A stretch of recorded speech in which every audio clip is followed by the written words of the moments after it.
చేరి వచ్చిన మీ అందరికి కూడా మన ప్రభువును రక్షకుడై ఉన్న యేసుక్రీస్తు వారి నామములో శుభములు ఆశీర్వాదాలు తెలియజేస్తున్నాను. ప్రార్థన చేసుకుని దేవుని యొక్క వాక్యాన్ని మనం విందాం.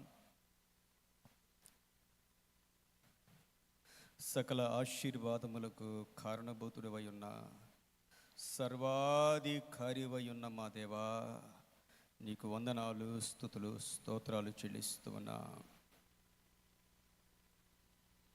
నీవు మానవుణ్ణి జ్ఞాపకం చేసుకోవడానికి వాడు ఏ పాటివాడు అని లేఖనములో రాసి ఉంచావునైనా. మేము ఏ పాటి వారము, మా ఆయుష్ ఏ పాటిది, మా జీవము ఏ పాటిది నాయనా. అయినప్పటికీ నీ రూపులో, నీ పోలికలో, నీ ఏర్పాటులో, నీ చిత్తములో, నీ కృపలో మమ్మల్ని ఏర్పాటు చేసుకున్న మా దేవుడవు నైనా. ఈ సర్వ సృష్టి పైన అధికారాన్ని ఇచ్చిన మా దేవుడవైనందుకు స్తోత్రాలు చెల్లిస్తూ ఉన్నాం ప్రభువా. ఈ లోకములో నిన్ను మహిమపరచాలని, నిన్ను ఘనపరచాలని మమ్మల్ని ఎన్నుకొని ఏర్పాటు చేసుకున్న దేవుడవు నాయనా. మేము బహుగా దీవించబడాలని, ఆశీర్వదించబడాలని, ఈ లోకములో నా ప్రభువా మమ్మల్ని బట్టి నీకు మహిమ కలగాలని మమ్మల్ని దేవా ప్రతిష్ఠించుకున్న మా పరమ తండ్రి, నీకు వందనాలు చెల్లిస్తూ ఉన్నాము నాయనా. నజరేయుడైన యేసుక్రీస్తు ప్రభువా, మా రక్షకుడా, మా విమోచకుడా, మా ఆశ్రయ దుర్గమా, మా కాపరివై ఉన్న మా ప్రభువా, నీకు స్తోత్రాలు చెల్లిస్తూ ఉన్నాం. కంటి పాప వలె కాపాడుతూ ఉన్న మా దేవుడవు, మాతో మాట్లాడుతూ ఉన్న దేవుడవు నాయనా. నా ప్రభువా నీకు స్తోత్రాలు. పరిశుద్ధాత్మదేవా, యేసయ్యను మహిమపరచడానికి మమ్మల్ని అభిషేకించండి నాయనా.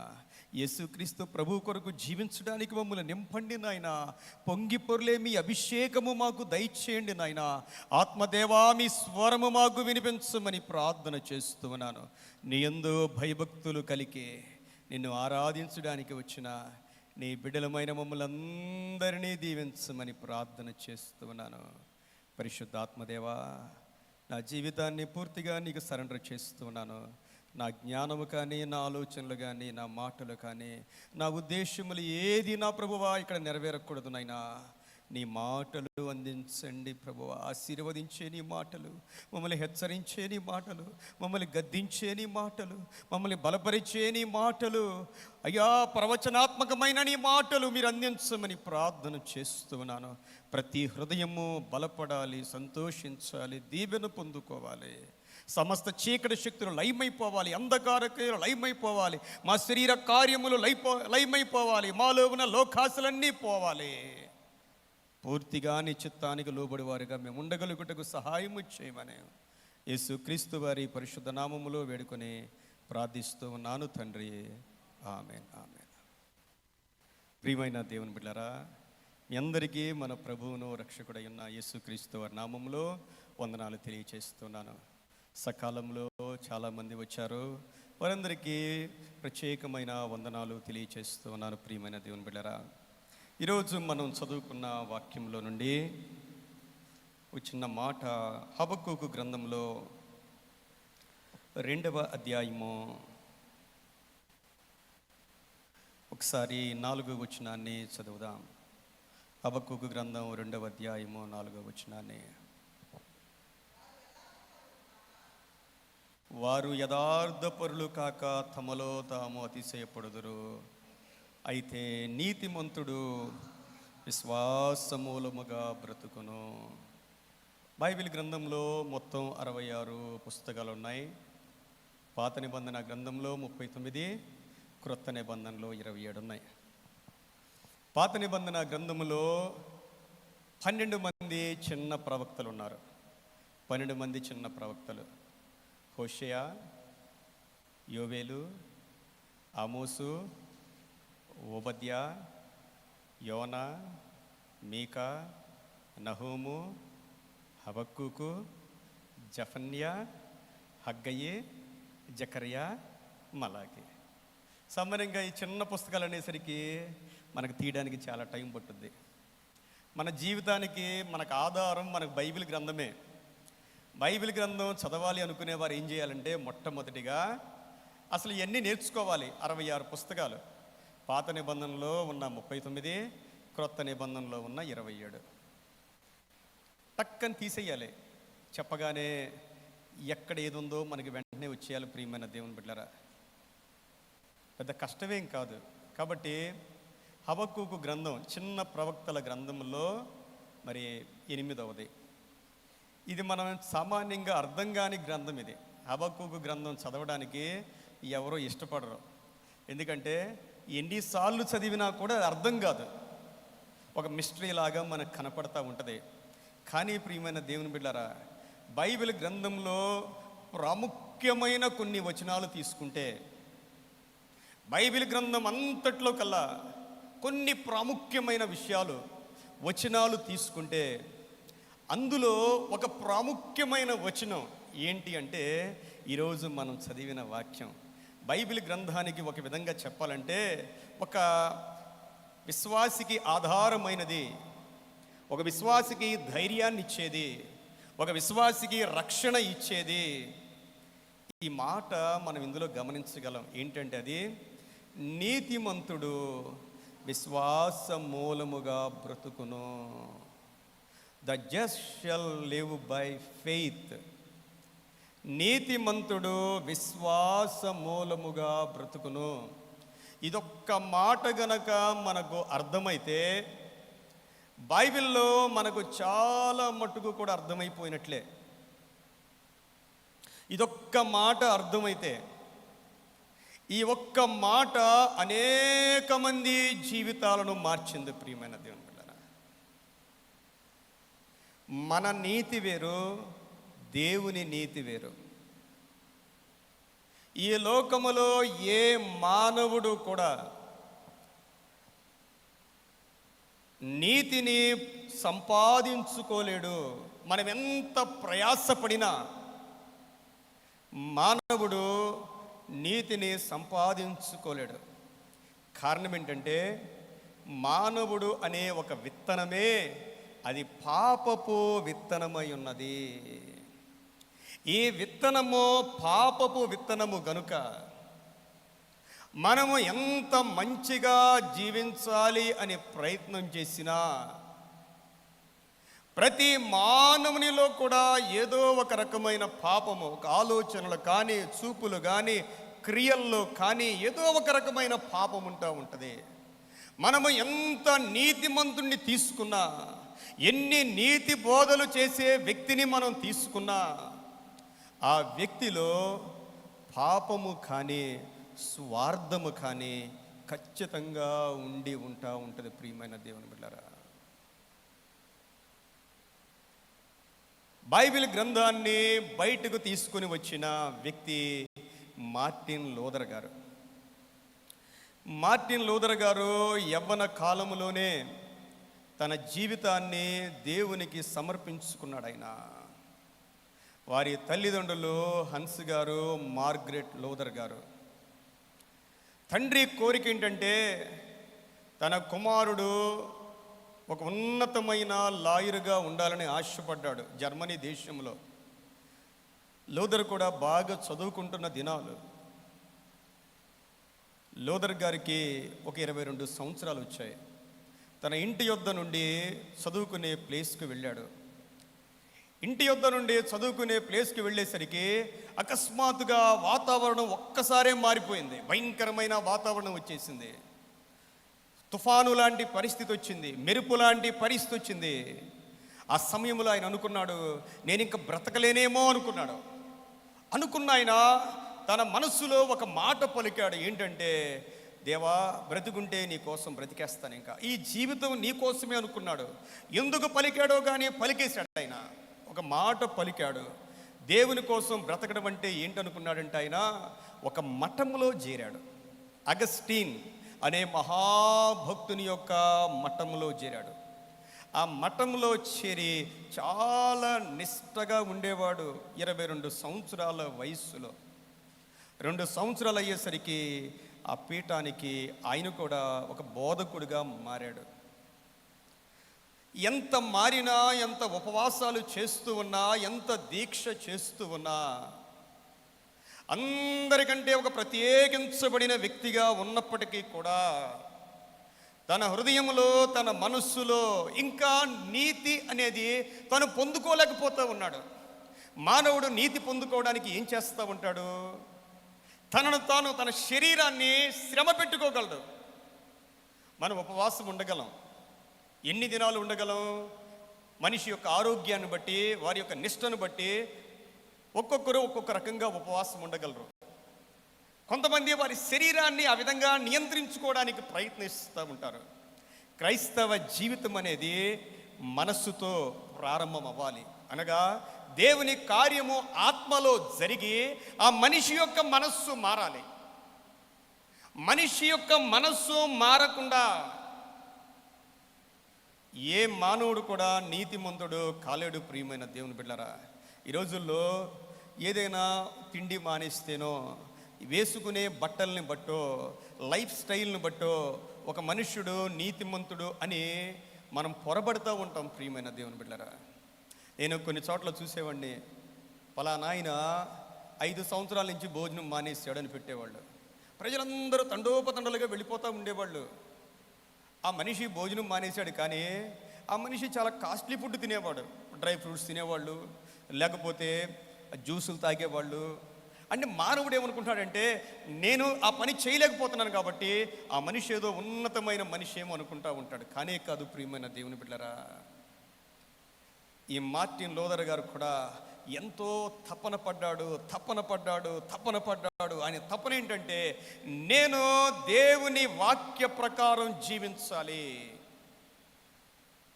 ఆ తరువాత వేరే యూనివర్సిటీలో బోధకుడిగా వెళ్ళాడు. రోముకు వెళ్ళాడు. రోములో చూస్తే ఆ గురువుల మధ్య, ఆ పూజారుల మధ్య పరిస్థితులు చూచి చాలా వేదన పడ్డాడు. ఏంటి అంత భయంకరమైన స్థితిలో వీళ్ళు ఉన్నారు? దేవుడంటే భయం లేదు, విచ్చలవిడితనం ఉంది ఏంటి అని వారి గురించి చాలా వేదన పడ్డాడు. ప్రియమైన దేవుని బిడ్డలారా, అలాంటి మార్టిన్ లూథర్ భక్తుని యొక్క జీవితాన్ని మార్చిందే ఈ వాక్యము. నీతిమంతుడు విశ్వాస మూలముగా బ్రతుకును. అప్పటి వరకు నీతి అంటే అనుకున్నాడు ఆయన, నీతి అంటే దేవుని యొక్క కోపము, దేవుని యొక్క ఉగ్రత, దేవుని యొక్క తీర్పు. దేవుడు అంత భయంకరమైన దేవుడు. మన దేవుడు పరిశుద్ధుడు కాబట్టి మనం అలాగ ఉండలేకపోతూ ఉన్నాం, కాబట్టి దేవుడు మన మీద కోపగిస్తాడు అనే ఆలోచనతో ఉండేవాడు. ఎప్పుడైతే ఈ వాక్యాన్ని చదివాడో, ఓహో, దేవుని నీతి అంటే మనం కష్టపడితే వచ్చేది కాదు. దేవుని నీతి అంటే ఆయన కృప ద్వారా వచ్చేది అని నేర్చుకున్నాడు. ఆయన కృప. ప్రియమైన దేవుని బిడ్డలారా, మార్టిన్ లూథర్ భక్తుడు చెప్పేది ఏంటంటే, స్క్రిప్చర్ ఎలోన్ అంటాడు. స్క్రిప్చర్, దేవుని వాక్యమే. ఆ వాక్యమే మనకు ఆధారం. దేవుని వాక్యము. చాలామంది ఎవరు ఏ బోధ వింటే ఆ బోధకి అలాగ మారిపోతారు. ఏ బోధ విని ఆ బోధకు మారిపోకూడదు. ప్రియమైన దేవుని బిడ్డలారా, నువ్వు ఏ బోధ విన్నా వాక్యపు లోతుల్లోనికి వెళ్ళాలి. ఈ ప్రపంచంలో ఎన్నో డాక్ట్రిన్స్ ఉన్నాయి. డాక్ట్రిన్ కనుక కరెక్ట్గా లేకపోతే మన ఆత్మీయ జీవితం కరెక్ట్గా ఉండదు. వాక్యము ప్రజలు ఏంటంటే, ఎవరైనా ఒక ప్రవచనాలు చెప్తున్నారు చూడండి, మామూలుగా ప్రార్థన చేస్తే చాలామందికి నచ్చదు. ఏం చేయాలి? ఆ ప్రార్థనలో 4 భాషలు మాట్లాడాలి. తెలుసండి, మాట్లాడగానే ప్రజలు చాలా అలర్ట్ అయిపోతారు. మామూలుగా ప్రార్థన చేస్తే కొంతమందికి నచ్చదు. ఆ ప్రార్థనలో ఏం చేయాలి? 2 ప్రవచనాలు చెప్పాలి. అలర్ట్ అయిపోతారు, మోసపోతారు. ప్రియమైన దేవుని బిడ్డలారా, మీరు జ్ఞాపకం చేసుకోండి. మొట్టమొదటిగా స్క్రిప్చర్, దేవుని వాక్యము. వాక్యానికి మించింది ఈ ప్రపంచంలో లేదు. రెండవది ఫెయిత్ ఎలోన్ అంటాడు ఆయన. నీ విశ్వాసము, నీవు దేవుని యందుంచిన విశ్వాసాన్ని బట్టి నీ జీవితంలో దైవికమైన కార్యాలు జరుగుతాయి. దేవుణ్ణి నీవు ఎంతగా నమ్మగలవో, దేవుని వాక్యాన్ని ఎంతగా నమ్మగలవో అంతగా దేవుని కార్యాలు జరుగుతాయి. ప్రియమైన దేవుని బిడ్డలారా, దేవుని వాక్యం సత్యమైందండి. దేవుని వాక్యం సత్యమైంది. ఈ మధ్యకాలంలో ఒక సహోదరి నాకు ఫోన్ చేశారు. వాళ్ళ హస్బెండ్ చాలా ఉన్నతమైన ఉద్యోగంలో ఉంటారు. వాళ్ళ పాపలు ఇద్దరు గోల్డ్ మెడలిస్టులే. చాలా ఉన్నతమైన ఆత్మీయ అనుభవం వారిది. వారి పాప యూకేలో యూనివర్సిటీలో గోల్డ్ మెడలిస్ట్ వచ్చింది. యూకేలో ఏంటంటే ఇండియా వాళ్ళకి జాబులు ఇవ్వట్లేదంట, ఇండియన్స్కి వేరే ఎవరికి జాబ్స్ ఇవ్వట్లేదు. ఆమె యూనివర్సిటీలో ఫస్ట్ వచ్చింది కాబట్టి ఆమెకి 250 పౌండ్లు ఇచ్చారంట, అంటే 32,000 ఇచ్చారంట. నాకు తెలిసినప్పుడే వాళ్ళు దేవునికి 60% ఇచ్చేవాళ్ళు. చాలా పెద్ద ఉద్యోగం అయింది. తల్లి అందంట కుమార్తెతో, అమ్మా నీకు వచ్చిన ప్రథమ ఫలం దేవుడికి ఇచ్చేసావా? దేవుడికి ఇస్తే 100 రెట్లు ఇస్తాడమ్మా అందంట. పిల్లలు కూడా చాలా భక్తి కలిగిన వారు. వెంటనే ఆమె ఏం చేసిందంటే ఆ యొక్క ప్రథమ ఫలం తీసుకువెళ్ళి దేవుని మందిరంలో వేసింది. కరెక్ట్గా 2 days అయ్యేసరికి ఆమె వేసింది 250 పౌండ్లు దేవుని వాక్య ప్రకారం. వేయగానే 2 daysకి పక్కన 2 సున్నాలు, 250కి 2 సున్నాలు పెడితే ఎంత? 25,000 పౌండ్ల జాబ్ వచ్చిందండి. అంతే. అవి నమ్మింది దేవుని వాక్యాన్ని. బైబిల్లో ఉన్న ప్రతి వాక్యము కూడా సత్యం. ప్రియమైన దేవుని బిడ్డలారా, ఈ భూమి ఆకాశము గతించిపోద్ది, కానీ దేవుని యొక్క వాక్యము వాగ్దానము ఎన్నటికీ కూడా గతించదు అనే సంగతిని మనం జ్ఞాపకం చేసుకోవాలి. ప్రియమైన దేవుని బిడ్డలారా, ఈ రోజున హబక్కూకు గ్రంథంలో నుండి కొన్ని మాటలు ధ్యానం చేద్దాం. ప్రియమైన దేవుని బిడ్డలారా, హబక్కూకు ఒక ప్రవక్త. ఉన్న ప్రవక్తల్లో కల్లా ఒక ప్రత్యేకమైన ప్రవక్తగా మనం చూస్తూ ఉన్నాం. మొదటి వచనం చూడండి, హబక్కూకు గ్రంథం 1వ అధ్యాయము 1వ వచనము నుండి. ప్రవక్తయగు హబక్కూకు నొద్దకు దర్శన రీతిగా వచ్చిన దేవోక్తి. యెహోవా, నేను మొర్రపెట్టినను నీవెన్నాళ్ళు ఆలకింపకుందువు, బలాత్కారము జరుగుచున్నదని నేను నీకు మొర్రపెట్టినను నీవు రక్షింపగా ఉన్నావు. నన్నెందుకు దోషము చూడనిచ్చుచున్నావు? బాధ నీవేళ ఊరకయే చూచుచున్నావు. ఎక్కడ చూచినను నాశనమును బలాత్కారమును అగుపడుచున్నవి, జగడమును కలహమును రేగుచున్నవి. అందువలన ధర్మశాస్త్రము నిరర్ధకమాయను. హబక్కూకు దేవుని సన్నిధిలో ప్రార్థన చేస్తూ ఉన్నాడు. హబక్కూకు ప్రార్థిస్తూ ఉంటుండగా దేవుని యొద్దకు వచ్చిన ఒక వరాకిల్, దేవోక్తి. దేవోక్తి అంటే స్వయంగా దేవుని నోటి నుండి వచ్చిన మాట. ఇక్కడ మనం చూస్తూ ఉన్నాం, హబక్కూకు తన చుట్టూ ఉన్న పాపాన్ని చూచి సహించుకోలేకుండా ఉన్నాడు.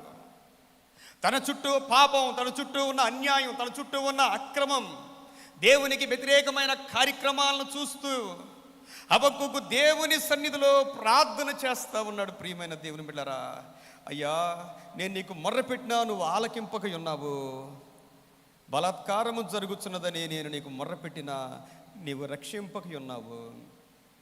దేవునికి తన యొక్క ఆవేదన. మనం ఏం చేస్తాం ప్రియమైన దేవుని బిడ్డలారా? మన చుట్టూ అన్యాయం జరుగుతూ ఉన్నప్పుడు మన రియాక్షన్ ఎలా ఉంటుంది? ఒక దేవుని బిడ్డగా మన రియాక్షన్ ఎలా ఉంటుంది? మన చుట్టూ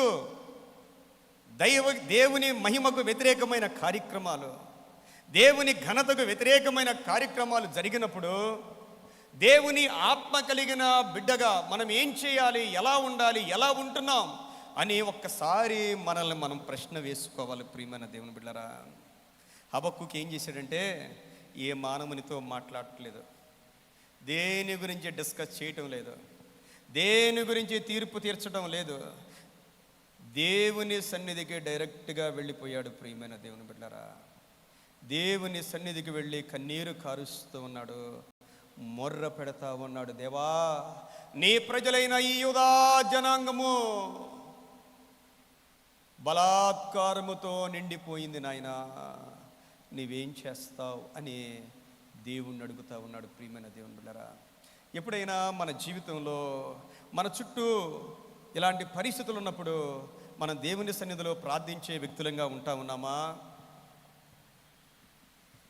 లేకపోతే మనుషులతో మనం డిస్కస్ చేసే వ్యక్తులంగా ఉంటా ఉన్నామా? చాలాసార్లు దేవుడు చూడడేమో మనం అనుకుంటాం. ప్రియమైన దేవుని బిడ్డలారా, హబక్కూకు వచ్చిన ప్రశ్న లాంటి ప్రశ్నలు మనకు కూడా వస్తూ ఉంటాయి మన జీవితంలో. మన జీవితంలో అనేకమైన ప్రశ్నలు మనకి కలుగుతూ ఉంటాయి. ఏ ప్రశ్న కలిగినా దేవుని యొక్క వాక్యము దగ్గరికి మనం వచ్చేయాలి. ఈరోజు మనం చదివిన కీర్తనల్లో కూడా 73వ కీర్తన, ఇది ఆసాపు గారు రాసిన కీర్తన. తను కూడా దేవుని సన్నిధిలో ప్రార్థించడానికి వెళ్ళాడు. ఎందుకంటే తనకు కూడా ఒక ప్రశ్న వచ్చింది. ఆసాపుకు వచ్చిన ప్రశ్న ఏంటంటే 3వ వచనం చూడండి, 73వ కీర్తన 3వ వచనంలో, భక్తిహీనుల క్షేమము నా కంటబడినప్పుడు గర్వించు వారిని బట్టి నేను మత్సరపడి తిని. చూడండి, భక్తిహీనులు క్షేమంగా ఉంటారు. ఇది దేవుని వాక్యం చెప్పేదే. భక్తి కలిగిన వారి కన్నా భక్తిహీనులు క్షేమంగా ఉంటారు. యథార్థ పరుల కన్నా లంచం తీసుకునేవారు క్షేమంగా ఉంటారు. నీతిగా ఉండేవారి కన్నా దౌర్జన్యం చేసేవారు క్షేమంగా ఉంటారు. వారు పచ్చగా ఉంటారు. వారికి ఏ రోగాలు రావు. మరణమందు కూడా వారికి యాతనలు లేవు. గమనిస్తూ ఉన్నాడు ఈయన. దేవా, ఇంత భక్తిగా ఉన్నాను, ఇంత నీతిగా ఉన్నాను, ఇంత ప్రార్థనాపరుడిగా ఉన్నాను, ఏంటి నా పరిస్థితి ఏంటి? నాకంటే వాళ్ళు చాలా బాగున్నారు, నా పరిస్థితి ఇంతేనా అని దేవుని సన్నిధిలో ప్రార్థిస్తూ ఉన్నాడు. ప్రియమైన దేవుని బిడ్డలారా, ఎప్పుడైతే ఇలాంటి ఆలోచనలు మన జీవితంలో వస్తాయో, చిన్నపిల్లలు ఉంటారు, చదువుకుంటారు. చూసి రాసే వాళ్ళకి ఎక్కువ మార్కులు వస్తాయా? చూడకుండా రాసే వాళ్ళకి మార్కులు ఎక్కువ వస్తాయా? ఏమో చెప్పండి. చూసి రాసే వాళ్ళకి మార్కులు ఎక్కువ వస్తాయి. కష్టపడి చదివేవాడికి చెప్పండి, కష్టపడి చదివేవాడికి మార్కులు రావు. అప్పుడు కష్టపడి చదివేవాడు ఏమనుకుంటాడు?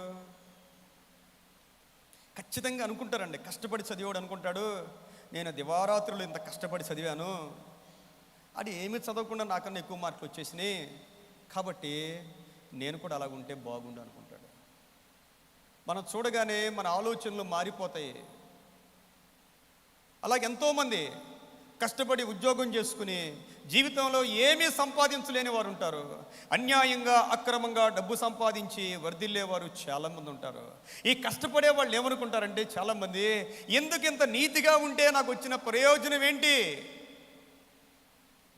నీతిగా ఉంటే ప్రయోజనం ఏంటి? ఇదే ఆసాపు గారు అంటున్నారు, భక్తిహీనుల క్షేమము నా కంటపడినప్పుడు గర్వించు వారిని బట్టి నేను మత్సరపడి తిని, మరణమందు వారికి యాతనలు లేవు, వారు పుష్టిగా ఉన్నారు, ఇతరులకు కలుగు ఇబ్బందులు వారికి కలుగవు, ఇతరులకు పుట్టినట్లు వారికి తెగులు పుట్టదు.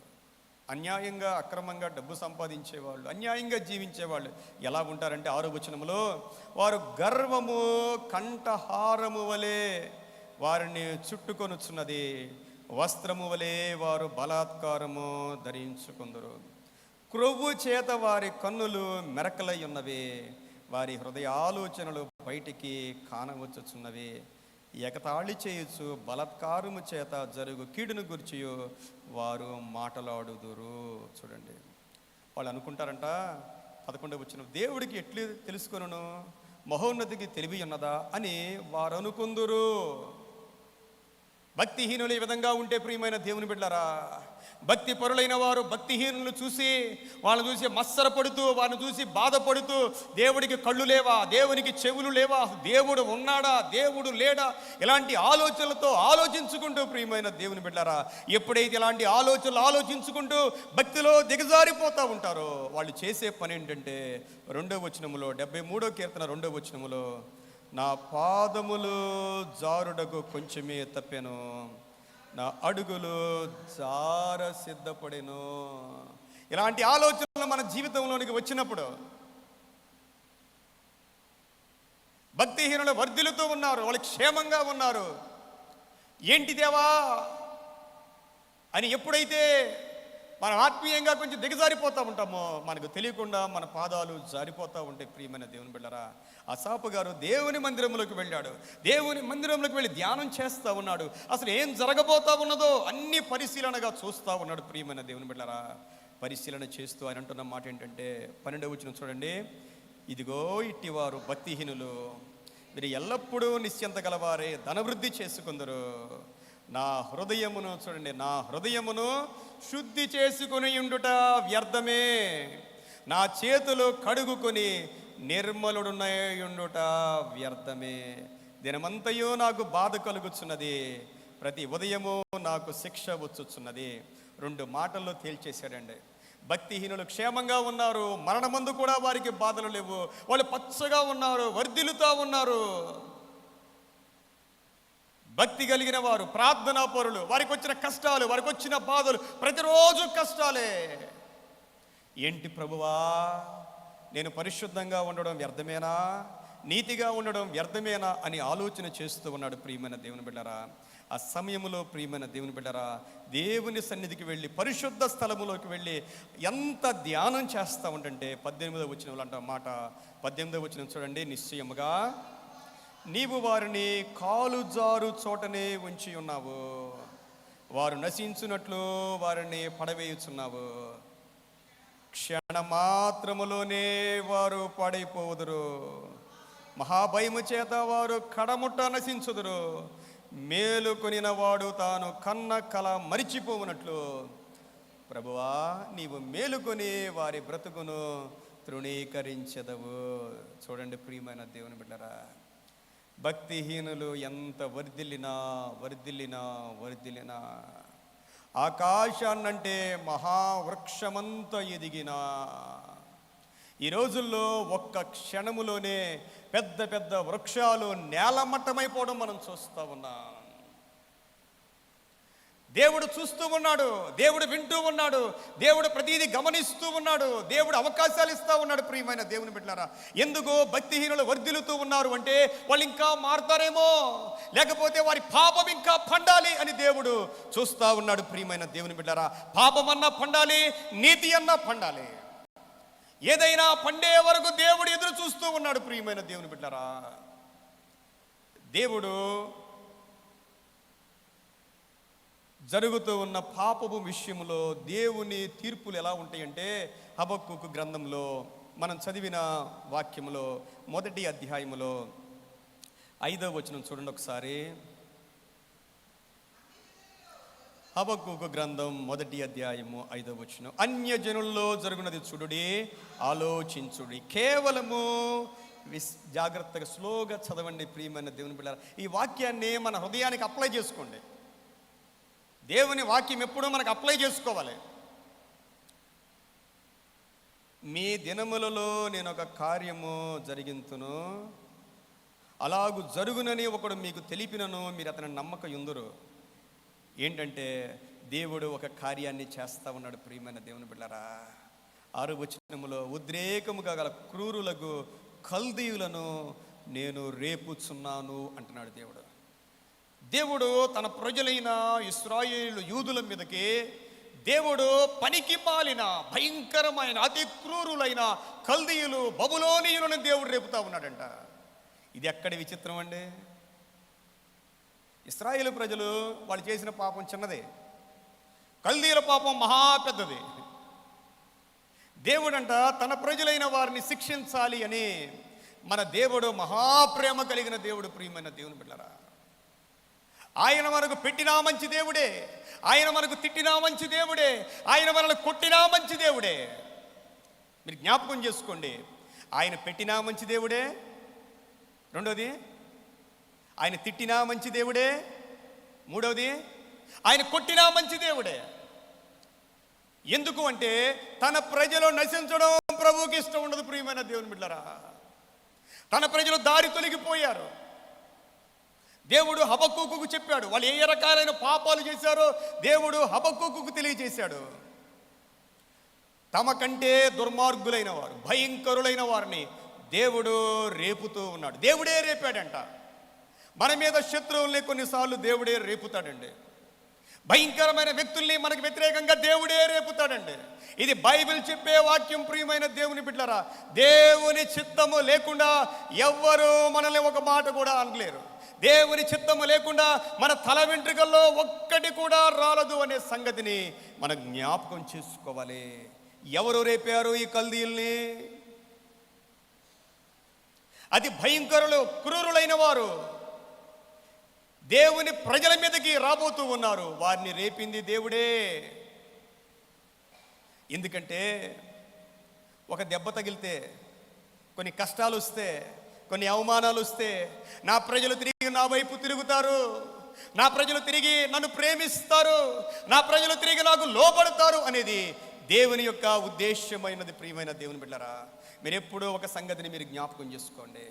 ఏ కష్టాలు లేకుండా పాపములో కొట్టుకుపోయి నరకంలో పడ్డం కన్నా, నాకు ఏ కష్టాలు లేవండి, ఏ రోగాలు లేవండి, ఏ బాధలు లేవండి, చర్చికి రాకపోయినా నేను బాగున్నానండి అనేవాళ్ళు దేవుని చిత్తములోనే లేరు. మీరు జ్ఞాపకం చేసుకోవాలి, దేవుని చిత్తములో లేరు. బైబిల్ గ్రంథంలో దేవుడు ధనవంతుడికి ఏ బాధలు లేవంట. ధనవంతుడికి ఏ బాధలు లేవు.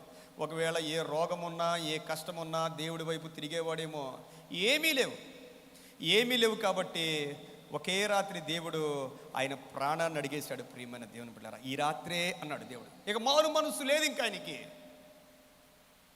దేవుడు క్రూరులైన వారిని దేవుడు రేపుతా ఉన్నాడు.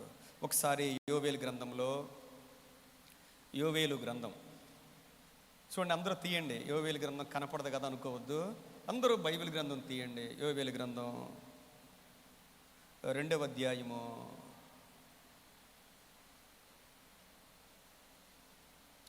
2వ అధ్యాయము 25వ వచనం నుండి చూడండి. యోవేలు గ్రంథం 2వ అధ్యాయము 25వ వచనం నుండి, మీరు కడుపారా తిని తృప్తి పొంది మీ కొరకు వింత కార్యములు జరిగించిన మీ దేవుడైన నేను చదువుతాను. మీరు కడుపారా తిని తృప్తి పొంది మీ కొరకు వింత కార్యములను జరిగించిన మీ దేవుడైన యెహోవా నామమును స్తుతించునట్లు. తర్వాత ఏముంది చూడండి, అక్కడ చూడండి, ఏముంది అక్కడ, అందరూ చదవండి ఒకసారి. నేను పంపిన మిడతలను, గొంగళ పురుగులను, పసర పురుగులను, చీడ పురుగులు అను నా మహాసైన్యము తినివేసిన సంవత్సరముల పంటను నీకు మరలా నిత్తును. ఎవరు పంపించారంట చెప్పండి, ఎవరు పంపించారు? 1వ అధ్యాయం చూడండి, యోవేలు గ్రంథం 1వ అధ్యాయంలో 4వ వచనములో, యోవేలు గ్రంథం 1వ అధ్యాయము 4వ వచనములో, గొంగళ పురుగులు విడిచిన దానిని మిడతలు తినివేసి ఉన్నవి, మిడతలు విడిచిన దానిని పసర పురుగులు తినివేసి ఉన్నవి, పసర పురుగులు విడిచిన దానిని చీడ పురుగులు తినివేసి ఉన్నవి. చూడండి, ఏముంది, ఏం మిగిలింది? ఇంకా ఓ పంట వేసుకుంటే ఆ పంట మీదకి గొంగళ పురుగులు వచ్చాయి, మిడతలు వచ్చాయి, పసర పురుగులు వచ్చాయి, చీడ పురుగులు వచ్చాయి. ఏమీ లేదు ఇంకా. ఆస్తంతా పోయింది, ఆరోగ్యం పోయింది, తినడానికి ఏమీ లేదు. ఒకదాని తర్వాత ఒకటి, ఒకదాని తర్వాత ఒకటి, ఒకదాని తర్వాత ఒకటి. ఎందుకు వచ్చాయి ఇవన్నీ?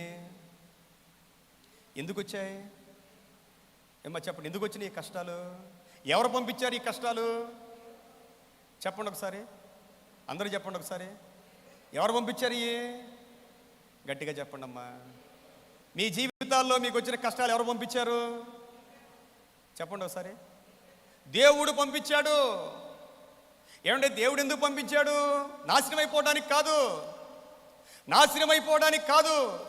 దేవుడు ఎందుకు శత్రువుల్ని పంపించాడు, రోగాల్ని పంపించాడు, మన మీదకి భయంకరమైన వ్యక్తుల్ని పంపించాడు? నీకంటే ప్రార్థన లేనివారు, నీకంటే భక్తి లేనివారు, నీకంటే ఎందుకు పనికిరాని వారు ఎందుకు నీ మీదికి లేచి ఉన్నారు అంటే దేనికో తెలుసా? దేవుని వాక్యం సెలవిస్తూ ఉంది, ఎక్కడో ఏదో దేవునికి వ్యతిరేకమైనది మనలో దాగి ఉన్నది. ఏదో ఉంటుంది ప్రియమైన దేవుని బిడ్డలారా, ఎక్కడో ఏదో దేవునికి వ్యతిరేకమైనది, దేవునికి వ్యతిరేకమైన అవిధేయత, దేవునికి వ్యతిరేకమైన గర్వము మనలో దాగి ఉన్నప్పుడు, ప్రేమ కలిగిన దేవుడు మనము నశించిపోవడం ఇష్టం లేదు కాబట్టి ఆయన చేసిన పని ఏమిటంటే శత్రువుల్ని పంపించాడు. ప్రియమైన దేవుని బిడ్డలారా, ఆ శత్రువులు ఏం చేశారు? అయ్యా నా ప్రజల్ని కొంచెం బాధించి వాళ్ళని సెట్ చేయమంటే వాళ్ళు అధికంగా బాధించారు. దేవుని బిడ్డల్ని బాధించే వ్యక్తుల్ని దేవుడు వారిని బాధిస్తాడు. ఇందులో ఒక లాజిక్ ఉంటుందండి, మీరు గమనించండి. మనం దేవుని బిడ్డలుగా ఉన్నప్పుడు మనల్ని బాధించడానికి కొన్నిసార్లు దేవుడు భక్తిహీనుల్ని లేపుతాడు. మన మాటలు జాగ్రత్తగా ఆలోచించేయండి. దేవుని బిడ్డల్ని బాధించడానికి దేవుడు ఎవరిని రేపుతాడు? భక్తిహీనుల్ని రేపుతాడు. ఆ భక్తిహీనుల్ని నాశనం చేయడానికి దేవుడే దిగొస్తాడు. ఆ భక్తిహీనుల్ని నాశనం చేయడానికి దేవుడే దిగి వస్తాడు. ఇది దేవుని యొక్క ప్రణాళిక. ప్రియమైన దేవుని బిడ్డలారా, దేవుని యొక్క ప్రణాళిక ఇది. హబక్కూకు దేవుణ్ణి అడుగుతాడు. మొదటి అధ్యాయంలోనే, హబక్కూకు గ్రంథం మొదటి అధ్యాయంలో 13వ వచనంలో దేవుణ్ణి అడుగుతాడండి. చూడండి, నీ కను దృష్టి దుష్టత్వము చూడలేనంత నిష్కపటమైనది కదా, బాధించువారు చేయు బాధను నీవు దృష్టింపజాలవు కదా, కపటులను నీవు చూచియో దుర్మార్గులు, చూడండి, దుర్మార్గులు తమ కంటే ఎక్కువ నీతి పరులను నాశనము చేయగా నీవు చూచియో ఎందుకు ఊరకున్నావు? దుర్మార్గులంట తమ కంటే ఎక్కువ నీతి పరుల్ని నాశనం చేసేస్తున్నారంట. ఎంత విచిత్రం ప్రియమైన దేవుని బిడ్డలారా. దేవుని కార్యాలు మన ఊహకు అందవు. దుర్మార్గులు తమ కంటే నీతి పరుల్ని నాశనం చేస్తూ ఉంటే నువ్వు ఎలా ఊరుకుంటున్నావు దేవా? మీ బిడ్డలు మీ మాట వినడం లేదు. మీ మాట విన్నప్పుడు ఎవరికో చెప్పారు కొట్టమని, ఎవరికో భయంకరమైన వ్యక్తికి చెప్పారు. ఏదో చిన్నగా కొడతాడు అనుకుంటే సాగు దెబ్బలు కొట్టేస్తా ఉన్నాడు ఆయన. తండ్రి ఏం చేస్తాడు? చూస్తా ఊరుకుంటాడా? అడుగుతా ఉన్నాడండి హబక్కూకు. అప్పుడు దేవుడు హబక్కూకుతో మాట్లాడుతూ ఉన్నాడు. హబక్కూకు గారు ఆ టవర్ ఎక్కేశారండి, ఆ పైకి ఎక్కేశాడు, దేవుని సన్నిధిలో గడుపుతూ ఉన్నాడు. దేవుడు ఆయనతో మళ్ళా మాట్లాడడం ప్రారంభిస్తూ ఉన్నాడు. దేవా, నీతిమంతులు ఉన్నారు కదా, భక్తిపరులు ఉన్నారు కదా. దేవుడు నీతిమంతుల్ని, ఎవరు యథార్థవంతుల్ని, జ్ఞానాన్ని వెతికే వారిని, ఆయన సన్నిధిని వెతికే వారిని దేవుడు ఎప్పుడూ కాపాడుతూనే ఉంటాడు. ప్రియమైన దేవుని బిడ్డలారా, ఈరోజు మనం చదివిన బైబిల్కి మూలాధారమైన వాక్యము, నీతిమంతుడు విశ్వాస మూలముగా బ్రతుకును. ఇది బైబిల్ గ్రంథానికి ఒక మూలమైన వాక్యం. ప్రియమైన దేవుని బిడ్డలారా, మనము బ్రతికేది మన నీతి కాదు. మన నీతితో, మన భక్తితో మనము ఎప్పటికీ బ్రతకలేం. ప్రియమైన దేవుని బిడ్డలారా, మనము ఎంత ప్రార్థన చేసినా మన వల్ల ఎప్పటికీ కానే కాదు. ఒక వ్యక్తి దేవునిలో బ్రతకాలి అంటే దేవుని యొక్క అపరిమితమైన కృప కావాలి. దేవుని కృప లేకుండా ఈ లోకములో ఏ మానవుడు కూడా బ్రతకలేడు. ప్రియమైన దేవుని బిడ్డలారా, ఈ విషయాన్ని మార్టిన్ లూథర్ గారు గమనించారు. అయ్యో, ఇంతకాలం నేను ప్రయాసపడ్డాను, నా వలన కావటం లేదనుకుంటే ఆయనకు అర్థమైన మాట ఏంటంటే, దేవుని కృప మనము చేయలేనిది, మన వల్ల కానిది, మనము పొందుకోలేనిది, విశ్వాసముతో ఆయన కొరకు ఎదురు చూస్తే దేవుడు తన కృపనిస్తాడు. ప్రియమైన దేవుని బిడ్డలారా, నీతిమంతుడు విశ్వాస మూలముగా బ్రతుకును. ఈ 2వ అధ్యాయములో ఇశ్రాయేలు ప్రజల యొక్క పాపాలన్నీ వ్రాయబడ్డాయి. ఇశ్రాయేలు మరి ఎలాగున్నారు అనే మాటలు వ్రాయబడ్డాయి. వారిలో దురాశ ఉన్నదండి. తమను కాని దాన్ని వారు ఆక్రమించుకుంటా ఉన్నారు. వారికి శ్రమ అనే మాట మనం చూస్తూ ఉన్నాం. 2వ అధ్యాయం 6వ వచనములో 9వ వచనంకి వచ్చేసరికి, తమకు అపాయము రాకుండానట్లు తమ నివాసమును బలపరుచుకొని తన ఇంటి వారి కొరకై అన్యాయముగా లాభము సంపాదించుకునే వారికి శ్రమ. 12వ వచనంకి వచ్చేసరికి నరహత్య చేసేవాళ్ళు. దేవుని బిడ్డలారా, ఎవరిని ఎన్నడూ మనం ఒక మాట పెట్టి దూషించకూడదు. ఎన్నడూ కూడా. బైబిల్ గ్రంథం చూడండి, హబక్కూకు గారు అలాంటి భయంకరమైన పరిస్థితుల్లో ఎవ్వరికీ వెళ్ళి ఏమీ చెప్పడం లేదు, ఎవరితో కలహించడం లేదండి. కలహాలు లేవు, ఎవరితో వ్యాజ్యము లేదు, ఎవరితో వాదించను లేదు. ఎన్ని సమస్యలు వచ్చినా ప్రార్థించడం అలవాటు చేసుకోవాలి. ఈరోజున ప్రియమైన దేవుని బిడ్డరా, ఒక దేవుని బిడ్డగా ఎవరితో కూడా కలహించద్దు. చాలా కుటుంబాల్లో సైతానుడు కలహాలు పెడుతున్నాడండి. కలహాలు పెట్టే కుటుంబాలు సైతాను కుటుంబాలు. ఎంత ప్రార్థన ఉన్నా సైతాను కుటుంబమే. కలహాలు పెట్టుకునే వ్యక్తి ఎప్పటికీ సైతాను యొక్క బిడ్డే. కలహించేవాడు సైతాను బిడ్డ. అందులో ఇంకా రెండో ఛాన్స్ లేదు. నీకు కష్టం కలిగింది, నష్టం కలిగింది, నీకు ఒకవేళ నీ ఆస్తి లాగేసుకున్నారు, నిన్ను అవమానపరిచారు, అన్యాయంగా నిన్ను మాటలనేశారు, ఎన్ని అన్నా ప్రియమైన దేవుని బిడ్డలారా, నేను తట్టుకోలేనండి, నాకు చాలా ఆవేశం ఎక్కువండి, నేను చాలా నీతి, ఇవన్నీ వేస్ట్ ప్రియమైన దేవుని బిడ్డలారా. సామెతల గ్రంథం 20వ అధ్యాయం 3వ వచనములో కలహమునకు దూరముగా నుండుట నరునికి ఘనత. నువ్వెవ్వరితో కలహించొద్దు ప్రియమైన దేవుని బిడ్డలారా. ఎంత చక్కగా రాస్తారో పౌలు గారు కొరింథీయులకు రాసిన పత్రిక మొదటి పత్రిక 7వ అధ్యాయములో, దేవుడు మనల్ని సమాధానముగా ఉండడానికి పిలిచాడు. అందరూ చెప్పండి ఒకసారి, దేనికి పిలిచాడు? అందరూ చెప్పండి ఒకసారి, ఎలా పిలిచాడు? సామాన్యంగా ఆస్తుల దగ్గర గొడవలు వస్తాయండి, అన్నదమ్ముల దగ్గర అక్క చెల్లెల గొడవలు వస్తుంటాయి. దేవుడు ఎలా ఉండడానికి పిలిచాడు? వదిలేయాలి, కొన్నిసార్లు ఎంత విలువైందని వదిలేయాలి ప్రియమైన దేవుని బిడ్డరా. సమాధానం, పీస్ ఆఫ్ మైండ్. 14వ అధ్యాయము కొరింథీయులకు రాసిన పత్రికలో మంచి మాట ఉంటుందండి. మన దేవుడు సమాధానకర్త. చేతనైతే వీలైనంత మట్టుకు మనుషులందరితో మనము సమాధానముగా ఉండాలి. దేవుడు హెచ్చిస్తాడు ప్రియమైన దేవుని బిడ్డలారా. ఆయన హెచ్చించడం ప్రారంభించాలి అంటే ఆయన వాక్యానికి మనం లోబడ్డం. కొంతమంది హృదయాల్లోనే విషం ఉంటుందండి, చేదు ఉంటుందండి. వాళ్ళు ముందే ఒక ఆలోచనకు వచ్చేస్తూ ఉంటారు. సైతాను వాళ్ళని బలంగా వాడుకుంటూ ఉంటాడు ప్రియమైన దేవుని బిడ్డలారా. ఎవరి మీద మనకి ద్వేషము, విషము, పగ అనేది ఉండకూడదు. అలాంటి హృదయాల్లోనికి పరిశుద్ధాత్మ దేవుడు దిగిరాలేడు. పరిశుద్ధాత్మ దేవుడు మన హృదయంలోనికి దిగి రావాలి అంటే మన హృదయంలో ఎవ్వరి మీద చేదు ఉండకూడదు, గొడవలు ఉండకూడదు ప్రియమైన దేవుని బిడ్డలారా. పరిశుద్ధాత్మ దేవుడు హీఈస్ వెరీ జెంటిల్, సమాధానముగా ఉండాలి. దేవునికి మహిమ కలుగునుగాక. ప్రజలు వాళ్ళు చూస్తూ ఉంటే ఎక్కడ చూసినా అన్యాయం, అక్రమం ప్రియమైన దేవుని విగ్రహారాధన, వ్యభిచారముతో ఆ దేశము నిండిపోవడం దేవుడు హబక్కూకుకు చూపించడం మనం చూస్తూ ఉన్నాం ప్రియమైన దేవుని బిడ్డలారా. హబక్కూకు గ్రంథములో హబక్కూకు 3 స్థితుల్లో ఉంటాడండి. మొట్టమొదటిగా లోయ లాంటి పరిస్థితుల్లో ప్రార్థన చేస్తూ ఉంటాడు. 2వ అధ్యాయంకి వచ్చేసరికి టవర్ మీదకి దేవుడు తీసుకుని వెళతాడు. 3వ అధ్యాయం చివరికి వచ్చేసరికి దేశము యొక్క ఉన్నత స్థలముల మీదకి దేవుడు తీసుకుని వెళతాడు ప్రియమైన దేవుని బిడ్డలారా. బైబిల్కి ఒక గుండెకాయ లాంటి వాక్యం ఏంటంటే, నీతిమంతుడు విశ్వాస మూలముగా బ్రతుకును. ప్రజలు దేవుని మీద విశ్వాసం ఉంచే వాళ్ళు తగ్గిపోతున్నారండి. వాక్యం మీద విశ్వాసం ఉంచే వాళ్ళు తగ్గిపోతూ ఉన్నారు ప్రియమైన దేవుని బిడ్డలారా. మనుషుల మీద విశ్వాసం పెరిగిపోతూ ఉంది. మనుషుల మీద మన విశ్వాసం పెట్టుకోకూడదండి. దేవుని యొక్క వాక్యము, దేవుని వాగ్దానాల్ని మనం నమ్మగలగాలి ప్రియమైన దేవుని బిడ్డలారా.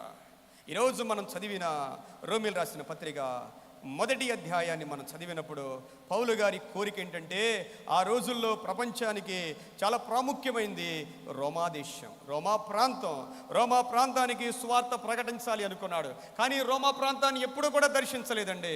అక్కడ ఉన్న పరిస్థితులన్నీ చూస్తూ ఉన్నాడు.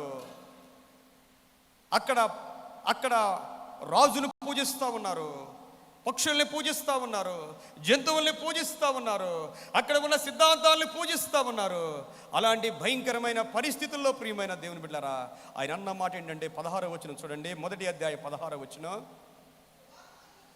సువార్తను గూర్చి నేను సిగ్గుపడేవాడను కాను, ఏలయనగా నమ్ము ప్రతివానికి, మొదట యూదునికిని గ్రీసు దేశస్థునికి కూడా రక్షణ కలుగ చేయుటకు అది దేవుని శక్తి అయి ఉన్నది.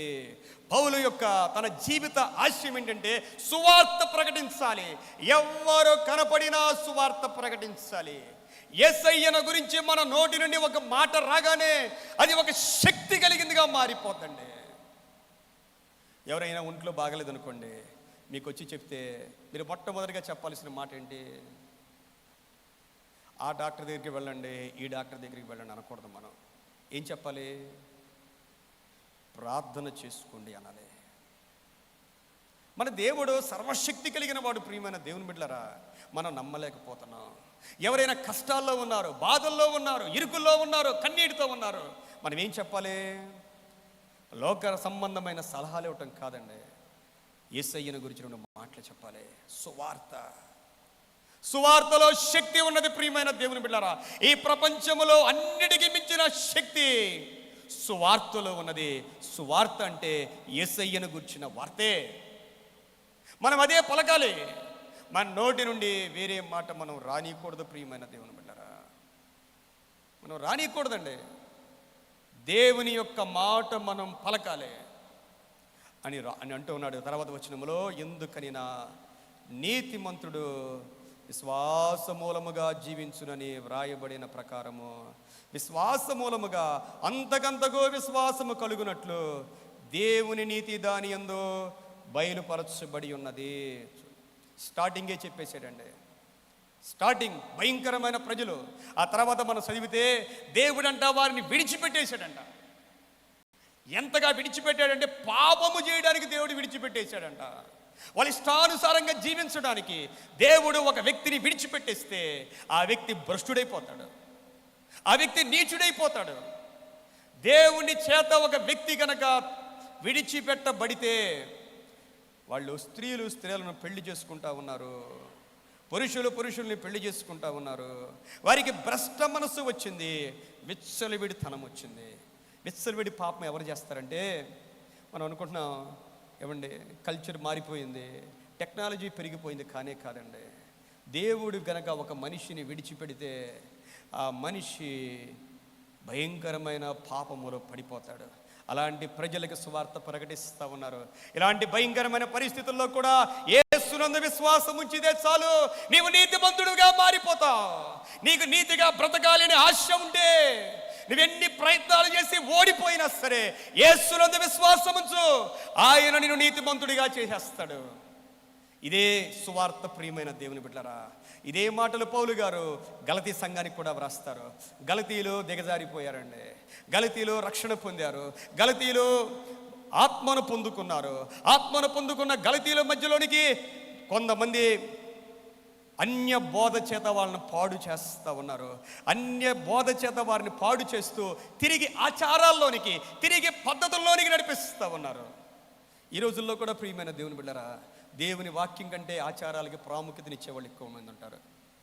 పొరపాటున ఒక పాట పాడిపోయి ఇంకో పాట పాడినా పెద్ద నేరంగా తీసుకుంటూ ఉంటారు. ఆచారాల్లో ఏది ఉండదండి. యేసుప్రభు ఎన్నోసార్లు చెప్పాడు, పెద్దలు పెట్టిన పారంపర్య ఆచారాల్లో ఏమీ ఉండదు, దేవుని వాక్యములోనే అన్నీ ఉంటాయి. వీళ్ళు ఏం చేశారంటే ఆత్మ సంబంధంగా ప్రారంభించారు. కొంతమంది యూదులు ఏం చేశారంటే, అయ్యా మనకి యోధ ఆచారాలే ముఖ్యం, సున్నతే ముఖ్యం, పాత నిబంధనే ముఖ్యం, వాటిని మీరు విడిచిపెట్టద్దు. ఆచారాల్లో ఏది ఉండదండి. మీరు చూడండి, కొన్ని సంఘాలు బాగా డెవలప్ అవుతాయి. కారణం ఏంటంటే కొన్ని ఆచారాలు ఉంటాయి. ఆచారాలు పెట్టిన సంఘాలు బాగా డెవలప్ అవుతాయి. మనుషులు పెట్టిన ఆచారాలు, మనుషులు పెట్టిన కట్టుబాట్లు కొన్ని చోట్ల చాలా స్ట్రిక్ట్గా ఉంటాయండి. సిద్ధాంతాలు ఎన్ని రకాలుగా ఎంత స్ట్రిక్ట్ పెట్టినా పరిశుద్ధాత్మ లేకుండా ఏ మానవుని యొక్క మనస్సు, హృదయం మారదండి, ఎప్పటికీ మారదు. ప్రియమైన దేవుని బిడ్డలారా, వీళ్ళు కూడా వెనకడుగు వేశారు, దేవునికి దూరమైపోతూ ఉన్నారు. అలాంటి పరిస్థితుల్లో వాళ్ళ గురించి 11వ వచనం 3వ అధ్యాయములో 11వ వచనములో, ధర్మశాస్త్రము చేత ఎవడనో దేవుని ఎదుట నీతిమంతుడని తీర్చబడున సంగతి స్పష్టమే. ఎలయనగా నీతిమంతుడు విశ్వాస మూలముగా జీవించును. The just shall live by faith. అంటే నీతిమంతుడు విశ్వాస మూలముగా జీవించును. యేసయ్యను విడిచిపెట్టి వీళ్ళు ఆచారాలకు వెళ్ళిపోతున్నారు. శరీరాన్ని కష్టపెట్టుకోవడం, బాధ పెట్టుకోవడం, అందులోనికి వెళ్ళిపోతూ ఉంటే మీకు దేవుడు ఆత్మను ఎలా ఇచ్చాడు? విశ్వాసం ద్వారా. విశ్వాసాన్ని బట్టి ఆత్మనిచ్చాడు. ఆయన కృప ద్వారా ఆత్మనిచ్చాడు. ఎక్కడికి వెళ్ళిపోతున్నారు? తిరిగి దేవుని వైపు రండి, బ్రతిమలాడుతూ ఉన్నాడు. ప్రియమైన దేవుని బిడ్డలారా, చివరిగా హెబ్రీయులకు రాసిన పత్రిక 10వ అధ్యాయములో పౌలు భక్తుడు ఇదే మాటలు వ్రాస్తూ ఉన్నాడు. హెబ్రీ రాసిన పత్రిక 10వ అధ్యాయము 38వ వచనం చూడండి.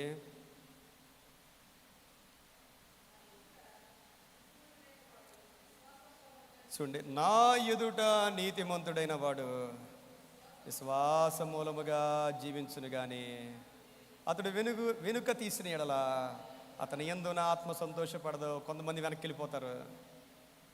భక్తిలో చాలామంది మొదట ఉన్న భక్తి చివరిదాకా ఉండదండి. మొదటి ఉన్న ఉత్సాహం చివరిదాకా ఉండదండి. దేవుని బిడ్డలారా, మనకి తెలిసిపోద్దండి ఎలా భక్తిగా ఉన్నాం. ఒకప్పుడు 10 అంటే 10కి వచ్చేస్తాం. ఇప్పుడు ఏమవుద్ది చెప్పండి? 10 అంటే 10కి వచ్చేవాళ్ళం. ఏమైపోద్ది? దినాలు గడిచే కొద్ది ముందుకు రావాలి. ప్రియమైన దేవుని బిడ్డలారా, మన భక్తి పెరగాలి, మన విశ్వాసం పెరగాలి, మన భయభక్తులు పెరగాలి. 10వ అధ్యాయంలో 24-25 వచనాల్లో కొందరు మానుకొని వస్తున్నట్టుగా సమాజముగా కూడా మీరు మానుకోవద్దు అన్నాడు. మానుకోకూడదు, సమాజముగా కూడా మానుకోవద్దు. ఒంటరి ప్రార్థనలు వేరు, సమాజంగా జరిగే ప్రార్థనలు వేరు. ఒంటరిగా ఉంటే ఆరిపోతాం. ఒంటరి జీవితాలు ఎప్పటికైనా ఆరిపోతాయి. ప్రియమైన దేవుని బిడ్డలారా, నేను పర్లేదులే, ఒంటరిగా ప్రార్థన చేసుకున్నాను, ఒంటరిగా భక్తి చేస్తున్నాను, నా మట్టుకు చాలే అనుకుంటే అది దైవ సంబంధమైన ఆలోచన కానే కాదు. ప్రియమైన దేవుని బిడ్డలారా, ఇక్కడ రాయబడిన మాట కొందరు మానుకొనుచున్నట్లుగా. సమాజముగా కూట మానుకోవద్దు. ఒకరొకరు కలుసుకోండి, హెచ్చరించుకోండి. దేవుని రాకడ సమీపంగా ఉంది, ఇంకా ఎక్కువగా మీరు అలాగూ చేయండి అనే మాట మనం చూస్తూ ఉన్నాం. ప్రియమైన దేవుని బిడ్డలారా, ఇంకా కొన్ని మాటలు అనుభవంగా దేవుళ్ళలో ఎదిగిన తర్వాత తగ్గిపోకూడదు అనే మాటలు కూడా మనం చూస్తూ ఉంటాం.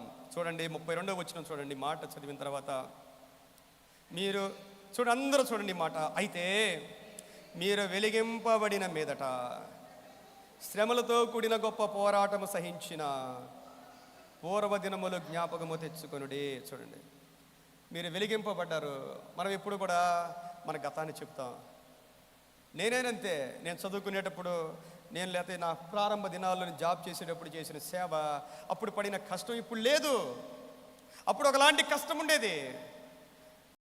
సండే స్కూల్ తీసుకునేవాడిని, 8ంటికి వెళ్ళిపోవాలి. ఏం చేసేవాడిని? 7 గంటలకు వెళ్ళిపోవడం, టిఫిన్ చేయకుండా.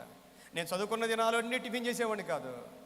వెళ్ళిపోయేవాడిని సమయానికి, అందరికంటే ముందు వెళ్ళేవాడిని, అందరికంటే లేటుగా వచ్చేవాడిని. దేవుని కోసం ప్రియమైన దేవుని బిడ్డలారా, మీరు వెలిగింపబడినప్పుడు పూర్వ దినాల్లో మీరు పడిన కష్టం, మీరు పడిన ప్రయాస, మీరు పడిన శ్రమను మీరు జ్ఞాపకం చేసుకోండి అంటూ ఉన్నాడు. ప్రియమైన దేవుని బిడ్డలారా, ఆ దినాల్లో మీరు నిందలు పడ్డారు, అవమానాలు పడ్డారు, శ్రమ పడ్డారు, చెమట కార్చారు, రక్తాన్ని కార్చారు, మీ ద్రవ్యాన్ని ఇచ్చారు. ఇప్పుడు ఎలా ఉన్నారు అంటూ ఉన్నాడు. ప్రియమైన దేవుని బిడ్డలారా, ఒకవేళ ఈ రోజున మీరు ధైర్యాన్ని కోల్పోతున్నారా? 35వ వచనములో మీ ధైర్యమును విడిచిపెట్టకుడి, దానికి ప్రతిఫలముగా గొప్ప బహుమానమున్నది. మీరు దేవుని చిత్తము నెరవేర్చిన వారే వాగ్దానము పొందు నిమిత్తము మీకు ఓరిమి అవసరమై ఉన్నది. దేవుని బిడ్డలారా, ఒకప్పుడు పడిన శ్రమ, ఒకప్పుడు పడిన ప్రయాస ఎప్పటికీ వ్యర్థం కాదు. దేవునిలో వెనకడుగు వేయొద్దు, ఆత్మీయ జీవితంలో వెనకడుగు వేయొద్దు, ఒక్కడుగు కూడా వెనక్కి వేయొద్దు.